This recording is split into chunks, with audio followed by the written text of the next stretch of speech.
Please tell me your name and where you're from. I'm Ethan Levine from Blue Valley West High School in Overland Park, Kansas. Ethan, you have been out in DMA, and I know you've already had a day and a half working with lots and lots of drum majors. Tell me what's happening out there. Well, this morning we went over some teaching exercises and how to teach, and this is actually my third year with the program, and I'm still learning new things that I can take back to my school and use, and they're going to be very helpful. So even though you have been through our program here before at DMA, you can still gather something new? Absolutely, I love it. So can you tell me how does George Parks deal with that many students? There are hundreds of DMAs out there. How does that work?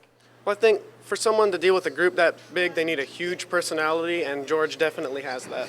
You've got to convey something, and you've got to be a strong leader. Start thought. You never get a second chance at first impression. With the DMA track, you've done it 3 times. So when you see that many drum majors in one place at one time, what do you think could be for a drum major who maybe doesn't know anything about it? Why would they come here? Well, I think there's a lot of vets that have experience, that have been there several times, and kind of what they tell us is to help the new people. One of our jobs as squad leaders is kind of guide them so they can come back next year and do the same thing for new people.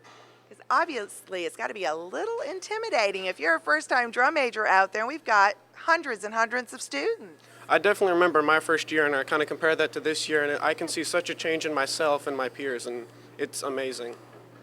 Now, you also have a very interesting story from us from a perspective of the Tournament of Roses Honor Band. We just left a meeting here just a moment ago. Can you tell me what that relationship is with your family? My brother David marched in the first parade in '05, and I've just kind of been waiting for 4 years to get my chance, and it's finally here, and I'm really excited. What's it going to be like having your sister there in the parade as well? This has got to be really, really fun. And you also heard about some really cool things happening with this year's band that didn't happen in '05.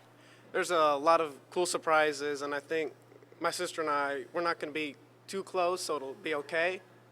But, we'll get along for the week. I'm sure it'll be fine. Well, certainly we have got some great things yet coming up here at DMA Track, as well as the Summer Symposium here for the remainder of this week. And we'll be seeing you in California short 6-7 months from now. So from the Lincoln's Dining Hall, we're going to send Ethan back to class so he can continue fine-tuning those skills as a drum major. Thanks.